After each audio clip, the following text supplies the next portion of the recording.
Hello students. कैसे हो आप सब लोग? मज़े में? चलिए, तो हम लोग इस सीरीज को बेटा आगे बढ़ा रहे हैं, जहाँ पर आज मैंने एक ऐसा सेटअप कर दिया है जिसमें आपको क्वेश्चंस और उसके आंसर्स सीधे मिल जाएंगे। क्योंकि केमिकल बॉन्डिंग एक ऐसा चैप्टर है जिसके अंदर अगर हम लोग डिस्कशन की जगह पर अगर लिखने में ही रहे तो वीडियो काफ़ी लंबा हो जाएगा और आप अच्छे से ना समझ पाएंगे ना लिख पाएंगे। बराबर है? तो चलिए स्टार्ट करते हैं आज का लेक्चर, केमिकल बॉन्डिंग। तो एक्सरसाइज के अंदर बेटा हमने लास्ट में यहाँ तक डिस्कस किया था क्वेश्चन नंबर 10 तक। बराबर है? आज हम लोग स्टार्ट करें क्वेश्चन नंबर 11 से। तो सबसे पहला क्वेश्चन है, explain the important aspect of resonance with reference to the CO3 minus ion. बराबर।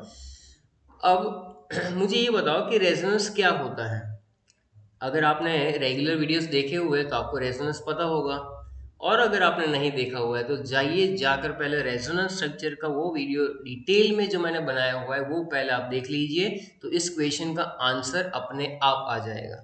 बराबर है? और अगर आपने नहीं देखा हुआ है तो पहले वो वीडियो देख लीजिए, जिसके बाद आप ये क्वेश्चन आंसर सॉल्व आसानी से कर पाएंगे। तो सबसे पहले यहाँ पर हम लोग क्या डिस्कशन करेंगे। देखिए, रेजोनेंस का मतलब ऐसा होता है, मान लो कि अभी आप अपने घर में बैठ के पढ़ाई कर रहे हो, तो आपका बिहेवियर कैसा है। बराबर है? मम्मी पापा के सामने तो बहुत ही अच्छे से बैठे हुए हो ना, मज़े से, कि बहुत ही सीधा लड़का या तो लड़की है। लेकिन जैसे ही हम लोग स्कूल में जाते हैं, यानी कि अब जाएंगे, मतलब आपने सुना ना, गवर्नमेंट ने बोल दिया हुआ है कि 1 फरवरी से आपकी स्कूल स्टार्ट हो रही है भाई। तो स्कूल में जाना तो बनता है, क्योंकि स्कूल की पढ़ाई अलग ही होती है। बराबर। फिर भी यूट्यूब के ये वीडियो लेक्चर्स जो है वो भी आप देख सकते हो, जिससे आपको और भी फायदा होता रहेगा। चलिए, तो क्या होता है कि वहां पर आपका बिहेवियर फ्रेंड्स के साथ एकदम बिंदास हो जाता है। बराबर, आप अपनी बातें शेयर करते हो, यानी ऐसा मान के चलना कि आप बंदा सीधा साधा है या बंदी सीधी सादी है, ऐसा बिल्कुल होता नहीं है। क्योंकि जब हम लोग अपने फ्रेंड्स के साथ चिल करते हैं तो हमारा कुछ अलग ही रूप नजर आता है। तो ऐसा ही कुछ है रेजोनेंस के बारे में। रेजोनेंस का मतलब क्या है कि कोई एक स्ट्रक्चर अगर सारी की सारी प्रॉपर्टी एक्सप्लेन नहीं कर सकता है तो हमें एक से ज़्यादा स्ट्रक्चर्स का सहारा लेना पड़ता है, और उसी को हम लोग कहते हैं कैनोनिकल फॉर्म्स या तो रेजोनेंस स्ट्रक्चर। तो यहाँ पर दी गई डेफिनेशन बेटा लोग फटाफट आप लोग लर्न कर सकते हैं। बराबर है? तो स्टूडेंट्स यहाँ पर ध्यान दीजिए, whenever a single Lewis structure can not describe a molecule accurately, a number of structures with a similar energy, position of nuclei, bonding and non-bonding pair of electrons known as a canonical or resonance structure of the hybrid are taken। बराबर है? तो यहाँ पर सबसे पहले resonance की definition लिखी हुई है, this phenomenon is called resonance. बराबर। अगर मैं रेजोनेंस की बात करूँ समझाने के लिए, तो मान लो कि मुझे बेंजीन में समझाना है, तो बेंजीन का मॉलिक्यूलर फॉर्मूला है C6H6। अगर मैंने इसको समझाना स्टार्ट किया तो बेंजीन का स्ट्रक्चर कुछ ऐसा होता है जहाँ पर एक स्ट्रक्चर में पाई बॉन्ड की पोजीशन ऐसी होती है, डबल हेडेड एरो से हम लोग रेजोनेंस शो करेंगे। तो दूसरे स्ट्रक्चर में पाई बॉन्ड की पोजीशन आप देखो चेंज हो गई भाई, इसको स्ट्रक्चर मैंने बी कह दिया। ये एक इमेजिनरी स्ट्रक्चर है, इन दोनों को अगर मुझे साथ में दिखाना हो तो मुझे ऐसा करना पड़ता है कि भाई पाई बॉन्ड जो है सब जगह पर डीलोकलाइज हो रहा है। बराबर है? यानी कि पाई इलेक्ट्रॉन डीलोकलाइज एवरीवेयर। तो हम लोग बेंजीन के अंदर सर्कल ड्रॉ करते हैं बेटा। इसका मतलब ये है कि ये जो तीसरा स्ट्रक्चर है, जो सी स्ट्रक्चर है, वो एक हाइब्रिड स्ट्रक्चर है। इन दोनों स्ट्रक्चर को साथ में दिखाता है। Resonance hybrid structures of carbonate ion, जो नीचे दिखाया हुआ है फिगर के अंदर, तो वो फिगर जो है वो आपको बहुत ही अच्छे से मैंने वहाँ पर भी सिखाई हुई है। कहाँ पर? जहाँ पर हम लोग पढ़ते थे रेजोनेंस, तो वहाँ से ही ये फिगर ड्रॉ की हुई है। बहुत ही सिंपल सी बात है। अगर मैं वापस याद करवा दूँ, CO3 माइनस आयन का पहले लुईस डॉट स्ट्रक्चर बनाओ। बराबर है? जिसमें हमने लास्ट में सीखा था कि वे सबसे पहले क्या करते हैं, कैपिटल A यानी calculate the valence shell electron present in each atom. तो यहाँ पे 4 हो जाएंगे कार्बन के, 3 × 6 इलेक्ट्रॉन हो जाएंगे किसके, ऑक्सीजन के, +2 कर दो तो 18 2 20 और 24। आई थिंक लास्ट लेक्चर में भी हमने डिस्कस किया था। एन क्या था, ऑक्टेट कंप्लीट करने के लिए 4 एटम को कितने हैं, टोटल 32 इलेक्ट्रॉन्स चाहिए। एस होता है शेयर पेयर ऑफ इलेक्ट्रॉन, यानी कि यहाँ पर 6, और ये डिफरेंस है n - a का, जो हमें देता है बॉन्डिंग इलेक्ट्रॉन पेयर्स। तो ये होता है 8 इलेक्ट्रॉन यानी 4 बॉन्ड, तो जो तुम्हें दिखाई दे रहे हैं। और यू होता है A-S यानी कि अनशेयर्ड इलेक्ट्रॉन। A-S यानी 24-8 यानी 16 इलेक्ट्रॉन्स आपको मिलेंगे। तो बेटा आप यहाँ पर देख सकते हो, यहाँ पर 6 इलेक्ट्रॉन, यहाँ पर 6 और यहाँ पर 4 इलेक्ट्रॉन ड्रॉ कर दिए हुए हैं। रेजोनेंस में क्या करेंगे आप, फिर ये पाई बॉन्ड यहाँ पर शिफ्ट कर देंगे, बराबर है। और यहाँ पर एक इलेक्ट्रॉन की पैर जो है वो माइनस चार्ज के साथ बढ़ेगी। इस तरह से पाई बॉन्ड एक बार आप अगर इधर शिफ्ट कर देंगे तो O माइनस वहाँ पे चला जाएगा। So this 3 R resonance structures. और इसका अगर आपको हाइब्रिड ड्रॉ करना है तो कार्बन कर लीजिए, तीनों साइड सिंगल बॉन्ड ऑक्सीजन कर लीजिए, और फिर इस तरह से डॉटेड लाइन से आप दिखा सकते हैं, दैट इज रेजोनेंस हाइब्रिड। तो इसमें क्या याद रखना है, बराबर है। ज्यादा वक्त ना गवाते हुए हम लोग सीधा टॉपिक के ऊपर आएंगे कि भाई विथ रेफरेंस तो लिखा हमने, लेकिन इंपॉर्टेंट एक्सपेक्ट क्या क्या है बेटा। तो आप यहाँ पर देख सकते हैं कि सबसे पहले relative position of all the atoms in each of the canonical form is same.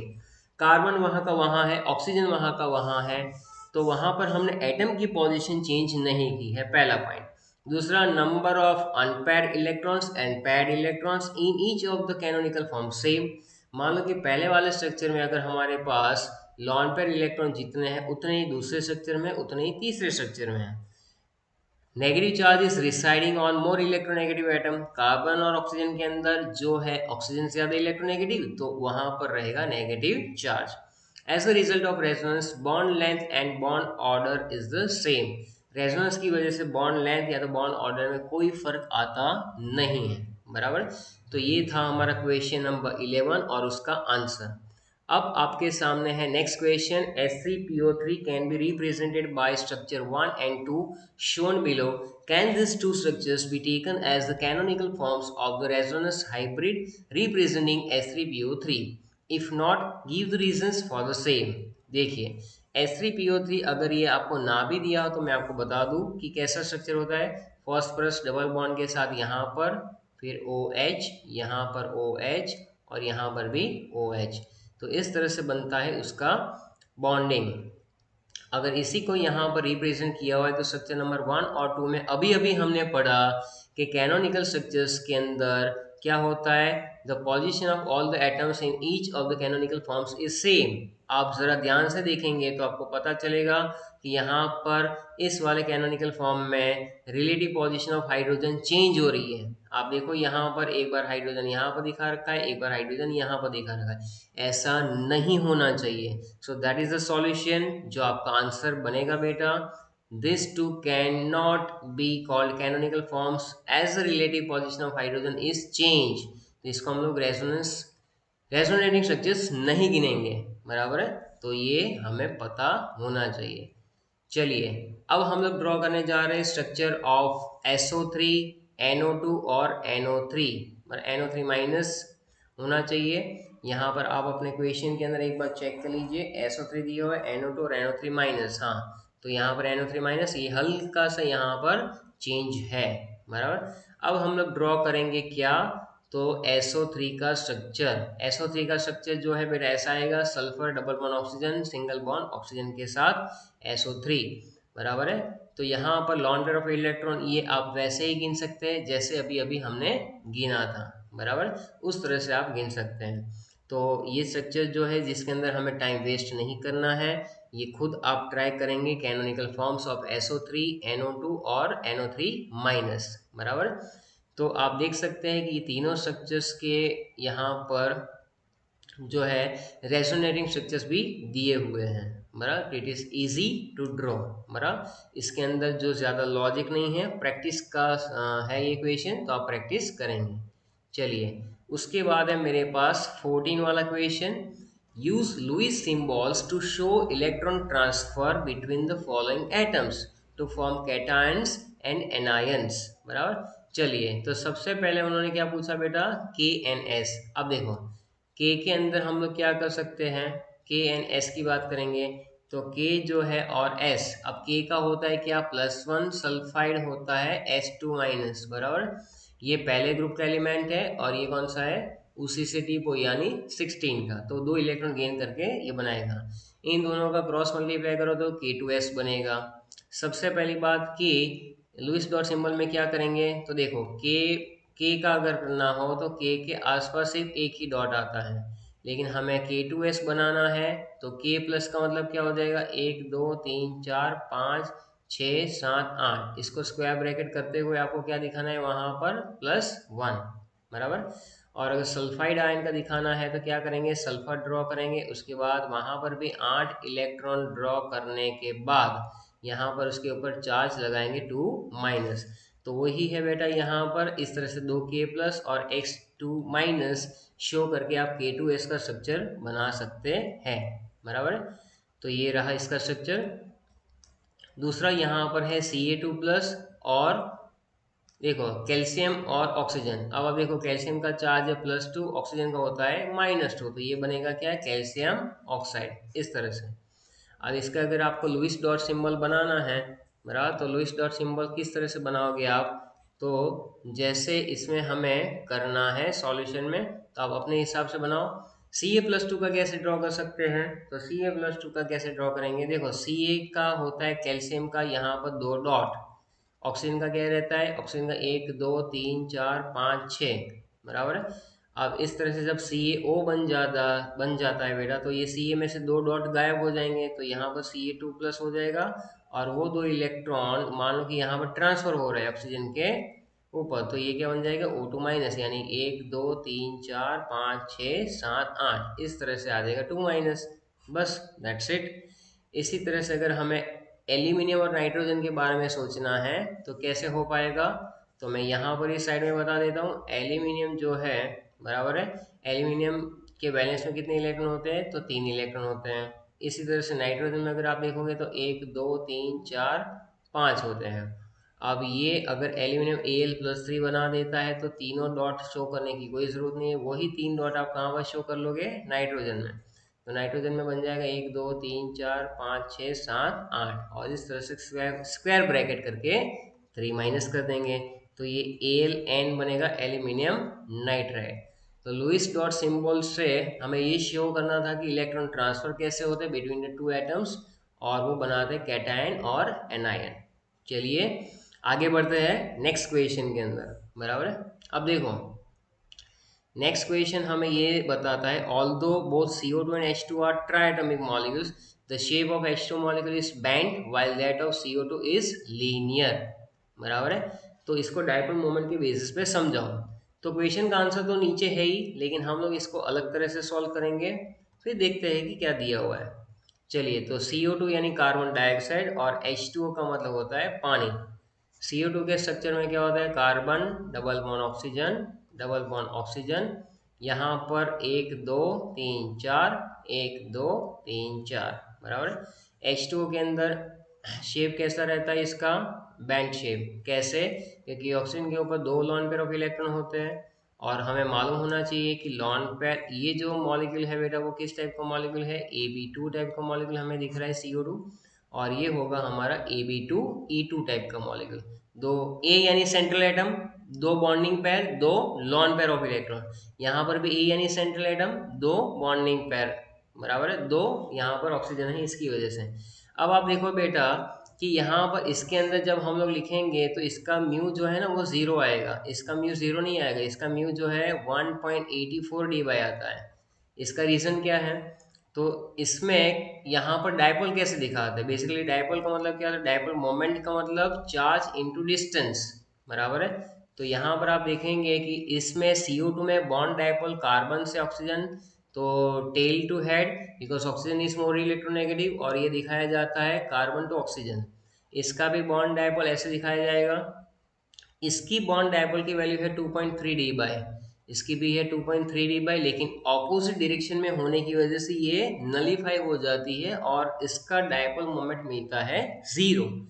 पानी के अंदर अगर हम लोग देखेंगे, बराबर, तो पानी के अंदर कौन सा डायपोल मोमेंट रहता है, पानी के अंदर बेटा कैसे आएगा, तो देखो हाइड्रोजन से ऑक्सीजन, यहाँ से ये ज़्यादा इलेक्ट्रोनेगेटिव है, इसका मतलब इसका बॉन्ड डायपोल ऊपर की डायरेक्शन में, यहाँ पर भी ऊपर की डायरेक्शन में है, और एटम से लॉन पेयर होता है, यानी ऑक्सीजन से जो ऊपर है वो ऐसा है। और इसका रिजल्टेंट OH बॉन्ड का रिजल्टेंट भी अपवर्ड डायरेक्शन में है, तो ये इसके अंदर वेक्टर क्वांटिटी होने की वजह से एडिशन होगा बेटा, और उसकी वजह से इसकी डायपोल मोमेंट की वैल्यू काफ़ी ज़्यादा मिलती है, बराबर। So that is the answer. Okay, और आपको लिखना कैसे है तो मैं आपको बता रहा हूँ। Even CO2 and H2 are triatomic but CO2 has zero dipole moment, तो CO2 सिमेट्रिकल स्ट्रक्चर, एक लीनियर स्ट्रक्चर है। लीनियर स्ट्रक्चर होने की वजह से क्या होगा, ऑपोजिट डायपोल कैंसिल आउट हो जाएंगे। इसमें बहुत ही छोटा लिखा हुआ है, मैंने आपको काफ़ी ज़्यादा डिटेल में बताया। पानी का नेट डायपोल मोमेंट सजेस्ट करता है कि ये मॉलिक्यूलर नॉन लीनियर होगा, बराबर। तो ये है इसका आंसर। राइट द सिग्निफिकेंस और एप्लीकेशन ऑफ डायपोल मोमेंट, तो बहुत ही सिंपल, ये मैंने एप्लीकेशन वहाँ पर सिखाई हुई है बेटा कि क्या क्या पता कर सकते हैं हम लोग डायपोल मोमेंट के ऊपर से, बराबर। तो आप देखो यहाँ पर सारे के सारे वही पॉइंट डिस्कस किए जा रहे हैं और हम लोग इसको वन बाय वन रिवाइज करेंगे क्योंकि मैंने सिखा दिया है। अब हम लोग यहाँ पर करेंगे सिग्निफिकेंस में है applications to decide the polarity of molecule. मान लो कि मेरे पास एक मॉलिक्यूल है मेरे पास बेटा H2, बराबर, और एक मॉलिक्यूल है मेरे पास HCl। H2 में दोनों एटम जो है वो कैसे है, सिमिलर है। इसकी डुप्लेट कंप्लीट, इसकी डुप्लेट कंप्लीट, ये इलेक्ट्रॉन पेयर का जो अट्रैक्शन है तो दोनों न्यूक्लियस के सेम अट्रैक्शन रहेगा। यहाँ पर HCl के अंदर chlorine is more electronegative, partial negative charge generated on chlorine और partial positive charge generated on hydrogen.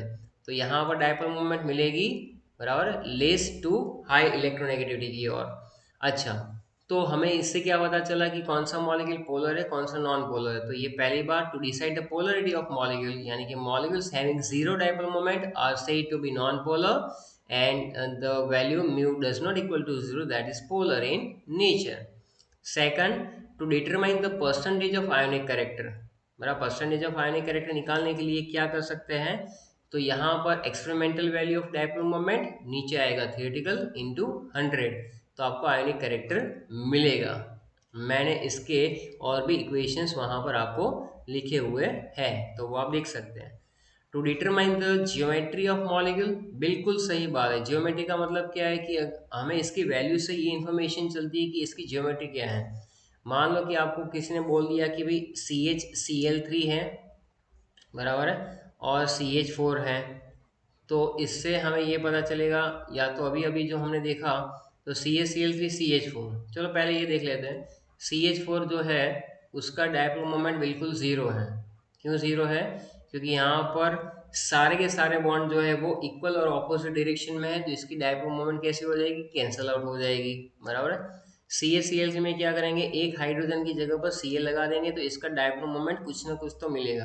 यानी कि रेगुलर जियोमेट्री वाले मॉलिक्यूल जो सिमेट्रिकल होते हैं उसका डायपोल मोमेंट हमेशा जीरो मिलता है, बराबर है।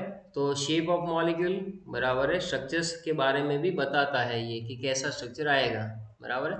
क्योंकि देखो एक होता है जैसे अभी अभी हमने देखा CO2 और वाटर के मामले में कि CO2 की डायपोल, CO2 और H2 देखने में जाओ तो दोनों कैसे लगते हैं आपको, पोलर, लेकिन CO2 का लीनियर शेप होने की वजह से एक जो डायपोल मोमेंट है it is exactly cancel out by the other dipole, तो उसकी वजह से 2.3D वैल्यू होने के बावजूद वो डिफरेंट डायरेक्शन में है, ऑपोजिट डायरेक्शन में है, इसलिए हो जाता है नलीफाई। H2 में ऐसा नहीं होता है।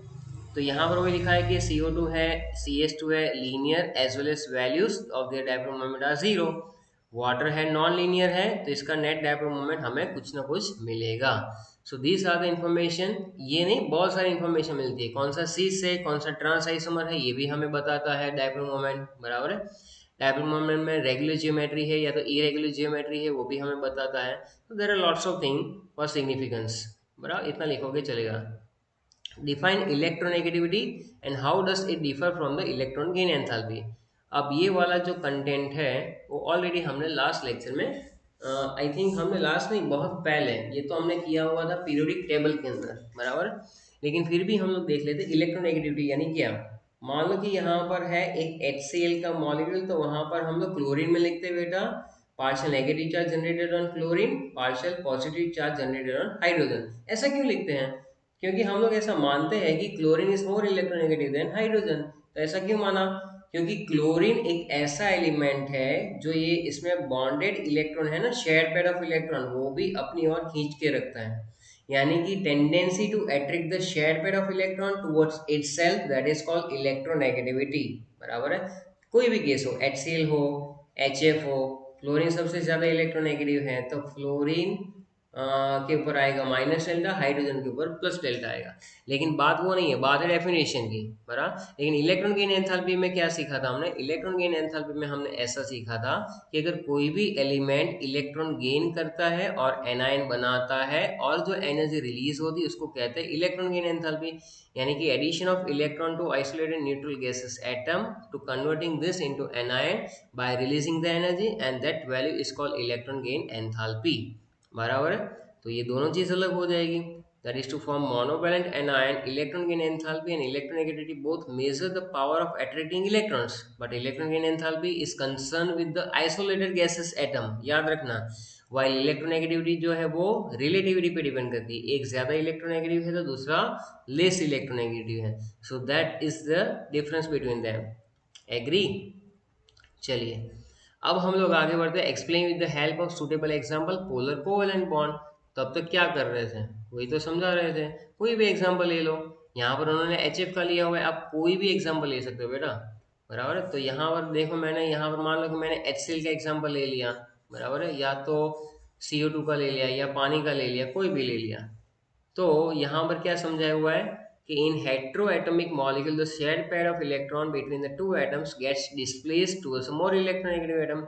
तो ये बेसिकली डेफिनेशन हो गई ना। अगर मैं यहाँ पर HCl लिखूँ, HBr लिखूँ या तो HI लिखूँ, तो ये क्या होता है कि आयोडीन के ऊपर माइनस डेल्टा, ब्रोमीन के ऊपर माइनस डेल्टा, ऐसे।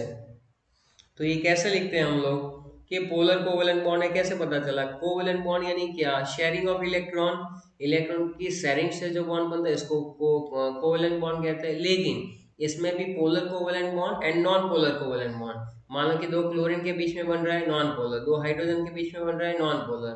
But why it is polar? Because one atom is more electronegative than other, and that's why the electron attraction towards the more electronegative। बराबर। जो बॉन्ड में शेयर पेयर ऑफ इलेक्ट्रॉन होते हैं उसको कौन खींच के रखता है? क्लोरीन, ब्रोमीन या तो iodine. So that's how we can say that polar covalent bond कैसे बनता है। लुक एट दैट कि टू एटम्स जो है और उसमें से ज्यादा इलेक्ट्रोनेगेटिव एटम है वो अपने और इलेक्ट्रॉन पेयर को अट्रैक्ट करके रखता है। Arrange the bonds in order increasing the ionic character in the molecule LiF, K2O, N2, SO2 and ClF3। अब देखो, ये पहली बात है कि N2 तो हम लोग सबसे कम ही लिखेंगे, क्योंकि N2 तो कैसा है? N2 कैसा है? होमोन्यूक्लियर। होमोन्यूक्लियर का मतलब कैसा होगा वो? बोलो। आयनिक कैरेक्टर तो होगा नहीं इसके अंदर। बराबर है। और उन्होंने आयनिक कैरेक्टर सबसे ज्यादा किसमें, वो हमें सीखने को बोला हुआ है। तो N2 के अंदर तो प्योर कोवेलेंट बॉन्डिंग है। फिर आएगा SO2, ClF3, K2 और LiF। इसमें आपको याद करके कौन सा चीज याद करके यूज करना है, जिसको कहते थे हम लोग स्मॉलर कैटायन लार्जर एनायन, यानी फाजन्स रूल। ये याद रखना है। जितना कैटायन छोटा उतना पोलराइजिंग पावर ज्यादा। तो बेटा यहाँ पर आप देखोगे तो यहाँ पर Li+ जो है, बराबर, Li+ जो है वो आप देखो K+Li+, तो यहाँ पर ये कंपेरिजन चल रही है। तो लिथियम प्लस जो है उसकी आयनिक साइज छोटी होती है, बराबर, K+ बड़ा होता है।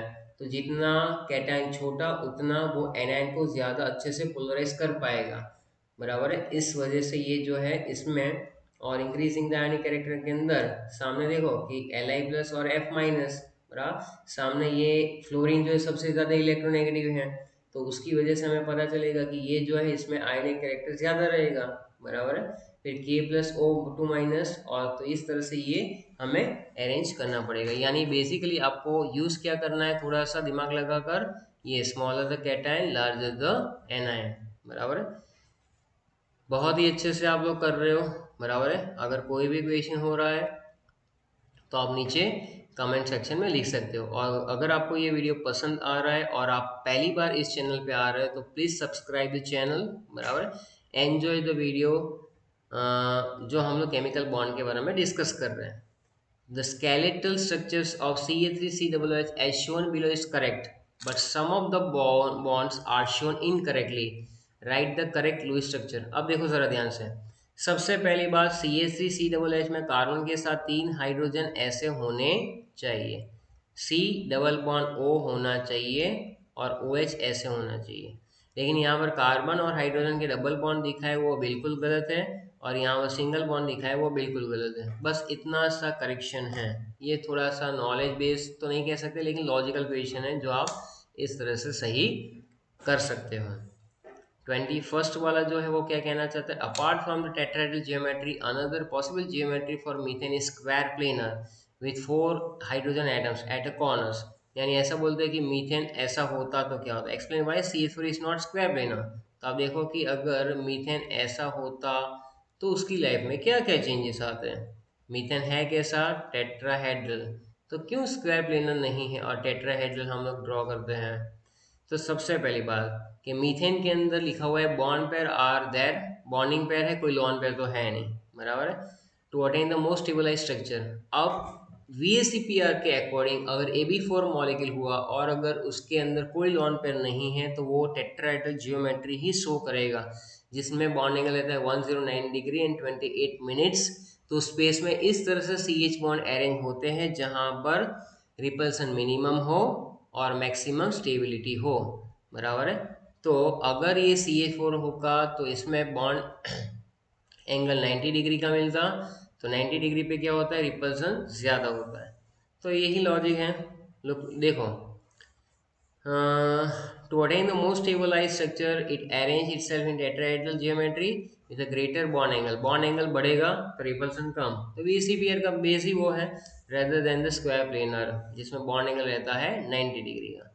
फिर है explain beryllium hydride molecule has a zero dipole moment although the BeH bond is polar. बहुत ही पपलू जैसा क्वेश्चन है। बेरिलियम हाइड्राइड में एक तो लीनियर स्ट्रक्चर है तो हम लोग ऐसे ड्रॉ करते हैं इसको। दूसरी बात कि यहाँ पर ये डाइपोल मोमेंट जीरो होने का रीजन क्या है कि दोनों इक्वल बॉन्ड है जिसके अंदर ये नलीफाई हो जाता है इसका डाइपोल मोमेंट, कि one dipole is exactly cancel by the another dipole and that's why it is called zero dipole. यानी कि इसकी डाइपोल मोमेंट कितनी मिल रही है, हमें जीरो मिल रही है। क्वेश्चन नंबर 23 के अंदर हम लोग आगे बढ़ रहे हैं। which out of the NH3 और NH3 is higher dipole moment and why। देखो मैं शॉर्ट में अगर समझा दूं तो सबसे पहली बात NH3 का शेप भी ट्रायंगुलर पिरामिडल रहता है और Na3 का शेप भी ट्रायंगुलर पिरामिडल ही रहता है। पहली बात कि यहाँ पर ये जो नाइट्रोजन ज़्यादा इलेक्ट्रोनेगेटिव है तो नाइट्रोजन पे -3 डेल्टा लिखते हैं, ये प्लस डेल्टा और ये प्लस डेल्टा। तीनों का रिजल्टेंट डायपोल अपर डायरेक्शन में है, नाइट्रोजन से लॉन पेयर ऊपर, यानी ये इसमें एड अप हो रहा है।